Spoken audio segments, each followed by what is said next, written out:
Amazing women, successful businesses, and topics that matter to you.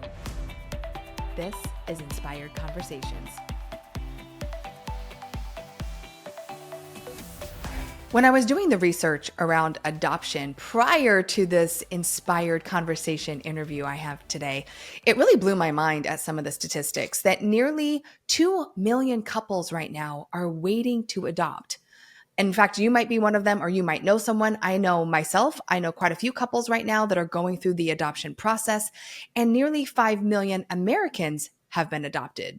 But the statistic that really hit my heart was the one from the US Department of Health and Human Services that reports over 100,000 children, 114,000 right now to be exact, are waiting to be adopted. So when I had the pleasure of meeting Francine Apy, who herself has adopted incredible children and wants to really put a light on the adoption process, I wanted to bring her into the Inspired Living community because I know that she's not the only one that has gone through this process. And I love her heart to serve others that are going through it, but also that she took something that really matters to her, something that she's passionate about, and made a business out of it. In fact, she's here and we're celebrating her 1-year anniversary, one of many more to come. So Francine, welcome to the conversation. Welcome to the show. I am so beyond thrilled because I know you as a client. I know you as a human, and I really love what you're doing in the world. So thank you for being here.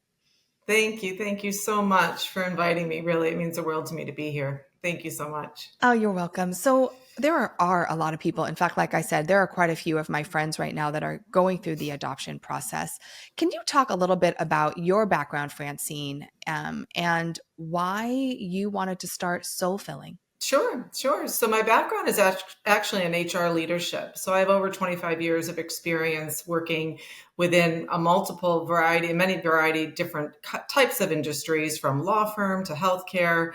And I retired my hat a little early in life. We had an opportunity to So sell our nice. business. It's sort of. And so at the end of the day, I kind of sat with it for a little while, trying to figure out what I wanted to do next. And I won't give you the whole story of how SoulFilling came to be, but what I'll share is I really wanted to have my second career, if you will, be something that really spoke to my purpose and what truly, without being too corny, is what fills my soul. And at the end of the day, when I sat with that, it's my children. It's my birth mothers, my children's birth mothers, and it's my children. And so I thought about what I didn't have available on my journey while raising my family through the blessing of adoption. My children are now just about 23, 20, and 18. So I'm on, the other And side all are three of them adopted, Francine? Yes. All three are adopted from birth. I was blessed to be in the delivery room for all three. I cut the cord for all three. And as I said, my children's birth mothers are, they're my heroes. And so I thought, what didn't I have? And how can I bring more light to conversations around adoption when, quite honestly, things just go well? Things are going great. It worked out. It worked out for the birth mother. It worked out for the child. It worked out for the family. And I just felt like media hasn't done a good job in bringing to light those stories. And it's not only that my story is perfect, everything worked out stories that I'm looking for, but I want to bring to light, what did you do when your story kind of went off track a little, or you needed extra support or resources? How did you build your team? Who did you go through? Because as you know, as a mom, your children are going to go through things in their life that are just developmentally they need to go through, right? Oh, yes, I know. Right? As you know, and you will find there's no stopping it, right? Yeah. And all children and young adults and humans, whether you were adopted or not, are going to go through those life growth, the life growth path, right? But there's an extra lens you have to look through, and that lens is the lens of adoption. So there's some sensitivity around that. There's awareness around that. There's education around that. Mm-hmm. And so I thought, what can I do? So I created SoulFilling, and my mission is to make the conversation of adoption more mainstream at home, work, and school, and bring to light those stories in conversations when adoption's just it's going well, and it Yeah. works, and it's It sounds working. like you had, a really exceptional experience. I know it wasn't perfect, but the fact that you were in the delivery room with the birth moms, I don't think everyone has that No, experience. But when you said, I was thinking about what I didn't have, what did you need then that you know now that you can now help other people with? Like, what did you wish sure. you had? Absolutely. So I'm a believer in therapy. I'm a believer in a talking, as I told my kids when they were little. We moved a few times while I was raising them, and we needed to look for a new pediatrician. We needed to look for a dentist. We needed to look for a new chiropractor. And I said we needed to find a talking doctor, a therapist, somebody that you go to. And I made a point every time we moved, I wanted to find that person before there was a topic. You don't go look for a pediatrician for your child when you're in a crisis or you just Wow, need that's a great medical point. attention, they have a Yeah, cold, right. right? So I wanted to make those connections each time I moved early on so that if something did come up, again, God willing, not a crisis, but just I felt like they needed somebody to talk to, I had the relationship built. And I really was surprised at therapist after therapist said they weren't trained in adoption. They weren't versed in it. It wasn't an area that they studied in school. And I thought, gosh, with over, millions and millions of Millions. families with Yeah. adoption, and there is an element that an awareness, as I said, in education. And I thought, huh, okay.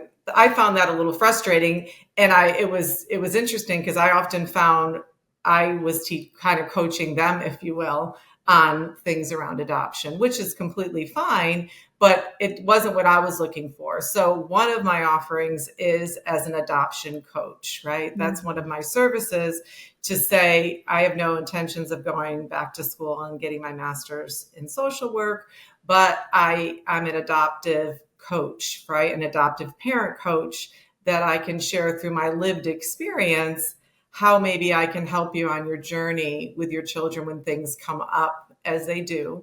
Because they will, Um, and it doesn't matter if it was a great experience or not, they're gonna have questions, right? They're that's going right. to wonder, they're going to see differences and want reasons for, understanding around those differences.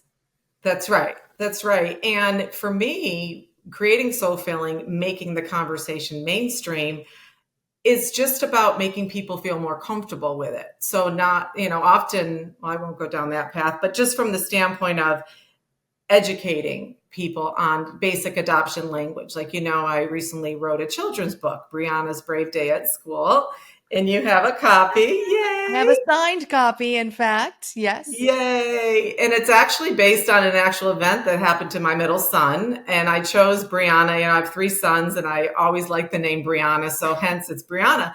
But it's based on an actual event that happened to him in school. And my heart was like bursting that day when the teacher approached me at the end of the day to say, I have to share something with you. And that's exactly how my son Matthew responded to the little girl in the story. I won't give the story away. You gotta And read for it. me, Yeah. that's all I wanted. I wanted them to feel comfortable in their story and to be able to speak about it in a way that it was just matter of fact. I was Yeah. adopted, and You that's how know, I came into my family. my little sister, she had her husband adopt one of her children.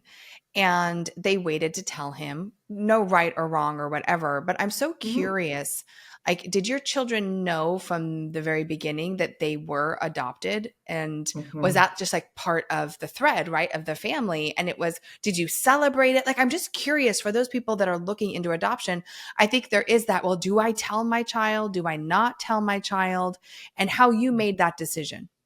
Absolutely, yes. So actually, from the minute they were born, I bought books that I could get my hands on, that I could read, that had the word adoption in it. I Mhm. wanted them to know the word adoption and that was part of their story.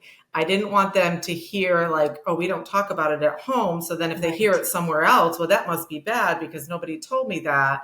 So from when they were very little, I'd say, you came into our family through adoption. And then, of course, as you know, it's age appropriate. You Right. begin to talk about things in a very simple way. You grew in another person's belly, and then it's kind of like they accept that. And then you build on the story. And for me, I never wanted them to feel like it's something they couldn't talk about, like it was a no-no. So Yeah. I I think that's often, really beautiful because the more you can understand something, the more you can accept something, the more, it feels normal. And to normalize the conversation, which is part of soul filling, right? Like we got to normalize the conversation. We need to talk about it more. We need to share the positive journey and light that comes from adoption. I will tell you, there's so many kids out there that are looking for amazing parents. So, what an incredible opportunity for so many.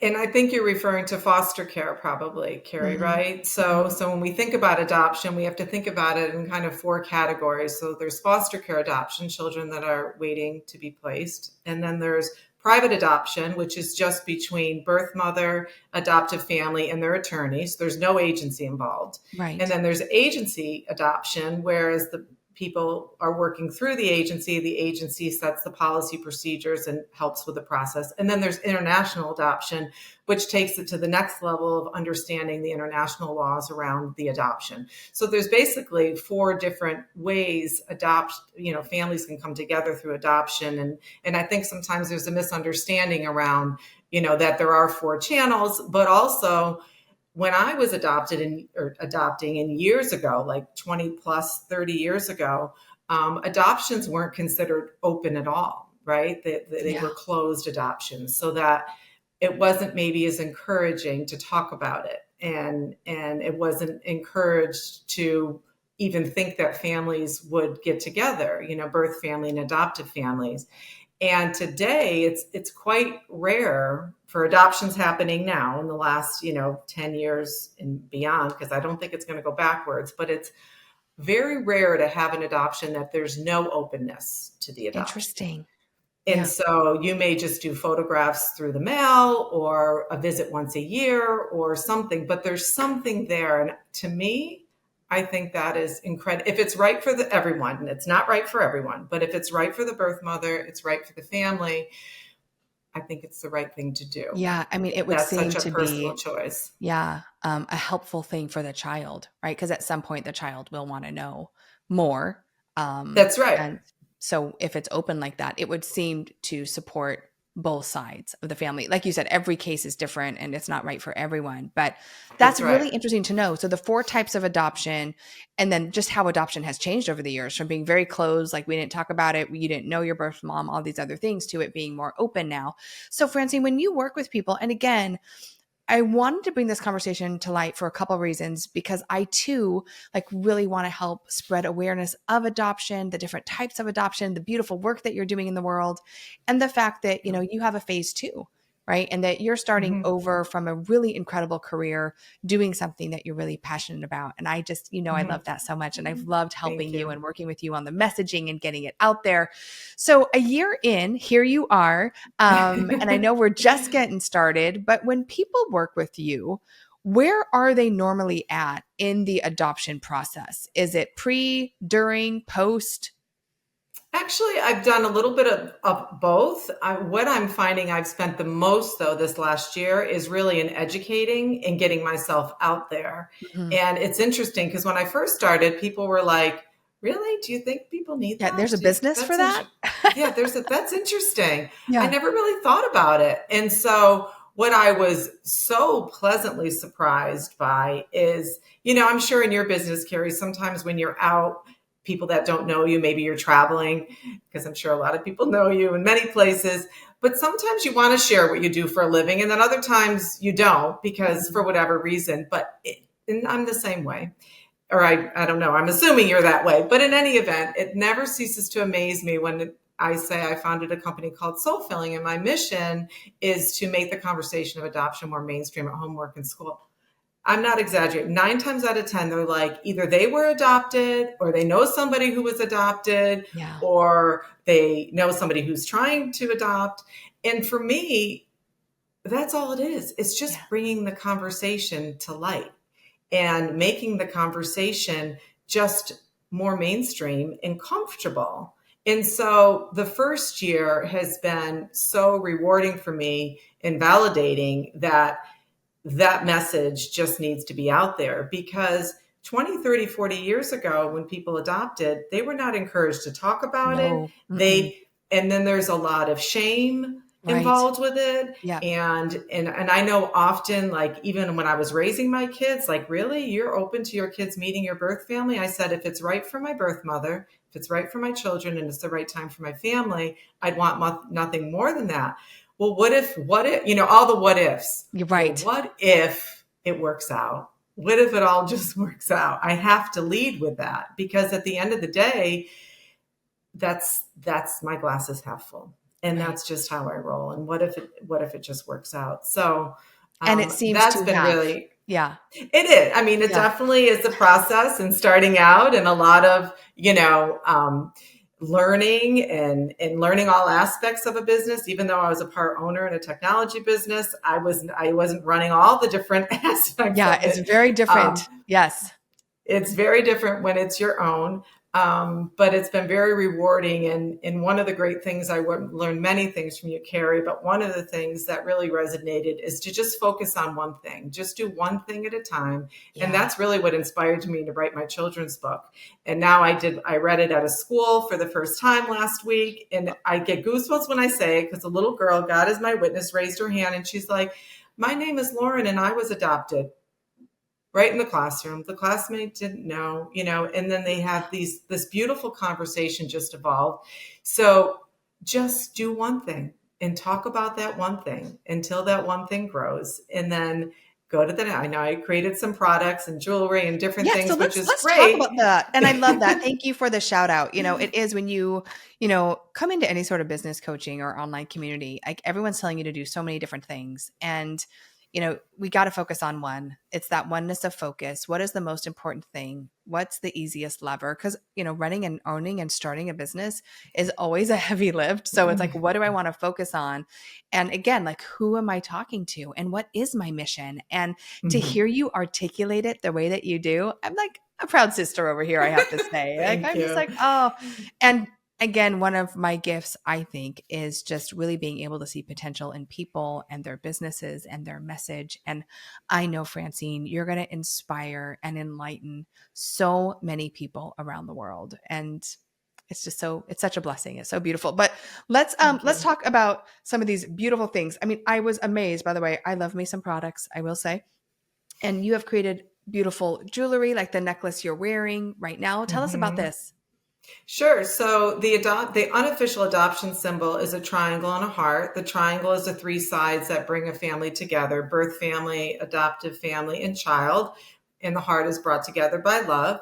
To Hmm. me, it was a little masculine. So I went to my local jeweler, and I had this as part of my logo. So I made my triangle, but I made my heart imperfect. So my heart is a little imperfect, because love does not have to be perfect to be beautiful. Oh, And I made love my heart that. not close, because if we keep an open mind and a heart to bring in your team when things get difficult or challenging, you can get through anything. And then you also have this really beautiful bracelet here. Tell me about this one.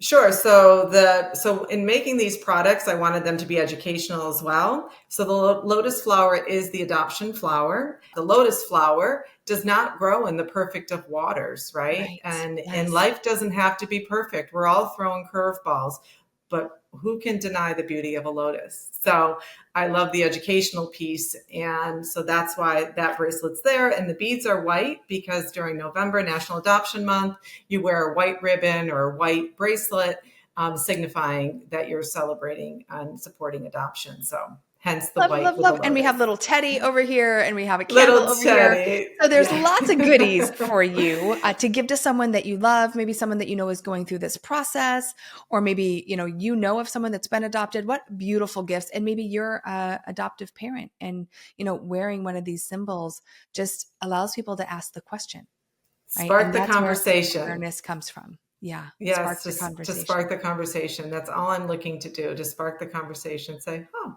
interesting. Yeah. So how Never how heard do of we that get our before. hands on these goodies?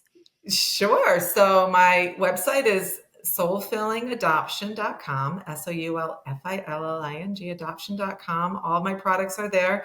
Brianna's Brave Day at School is also on Amazon. So you can shop it through my website or on Amazon.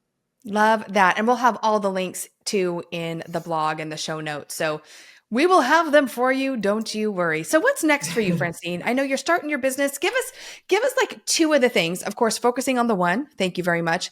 But what have been some of the lessons that you have learned in this startup phase where it's so exciting and probably so overwhelming every single day? Yeah. So one of the things I am actually really excited about is in November, I've been asked at a local college to teach a course on adoption on everything that I'm teaching. Wow, that's amazing. So I mean, I'm come creating a on. syllabus right now, No and we're accidents. doing it online Yeah. in November. It'll be the 4 Tuesdays in November from 6 p.m. to 7:30. And I'm just really excited about it. And who I'm going to market it to and invite to are school, counselors, therapists, teachers, educators, parents thinking about adoption, because the name of the course is Adoption's a Matter of the Heart. And I'm going to take them through the history of adoption, of why there are some of the stigmas that are there today, how adoption has evolved, and how you can just join the conversation in a mainstream kind of way. So I'm really excited about that opportunity. Yeah. You know what I love so much is that as you walk down the path and you're following your soul, right? Your desire, your calling, the doors just open, right? And that's what is so Right? beautiful about your story. You're just talking to people about what you do, and it's like, oh my gosh, I'm adopted, or I know someone that has been, and just, again, it just edifies, right? And confirms you're doing the work you're meant to be doing. And Yeah. that's Yeah. awesome. So So if I'm someone's really interested in excited working about with you that. too, or finding out more about how they can get your support, that's on your website as well, correct? 100%. There's a section that says connect, and it's all the different ways, because I am looking for 33 stories. I'm working on another book, Yeah. and I'm collecting 33 stories of adoption of inspiration. I think I have 8 so far, so I'm kind of So excited if about you that. have an adoption story, could they submit it to you? Yeah, yeah. So just Wonderful. click on share your story, and I'm reviewing them, and that's what starts the conversation, and then we can take it from there. But I'm looking for those stories, and I'm going to take that book far and wide, because we need more of these stories brought to light. Yes, we do. So much. Francine, I'm such a fan. Thank you so much for being such a beacon of light, for opening up this conversation to me and so many others, and letting people know, again, 4 types of adoption and that there's support there. And, it really can and probably should be such a beautiful experience. Not easy, because being a parent never Hmm. is, right? No, But ma'am. a No, beautiful ma'am. one. So thank you Yes. so much for being here today. Thank you so much. My absolute pleasure. I really appreciate it, Keri. Yes. And you, I Yeah. appreciate you. Keep doing all that you do, because you are such an inspiration to the community and to all those you serve, really. That Thank you. means the world. Thank you very much. And appreciate you listening and tuning in today. If you have a story to share, make sure you click the link and you share your story. And the same thing with your business. At Inspired Living, we teach entrepreneurs how to craft a message. I mean, Francine, yours is so beautiful and it's so succinct and it's so clear. And when we're clear with our message, when we are conduits, right, to our passion and to our beliefs, and we are starting businesses, which is so beautiful. I don't think there's anything more powerful than starting a business, especially a female owned business. Like, it's amazing what you can accomplish. And if there is a way that we can support you in your entrepreneurial journey, if you're looking for help around your messaging, your visibility, and your positioning in the market, we would love to help you. You can email the team at hello@inspiredliving.tv. We'd love to have a conversation with you. And I want more of these conversations that people just aren't having enough of. And again, Francine, thank you so much for being here. Make sure to check out the book, because I'm sure there are many people that you know and people around you that could benefit from this beautiful story. Again, we won't give it away, but Brianna's Brave Day at School. So Yes. again, Francine, thank you so much. Thank you for being with me today. And as Thank always, you. remember to keep dreaming it, living it, and being it.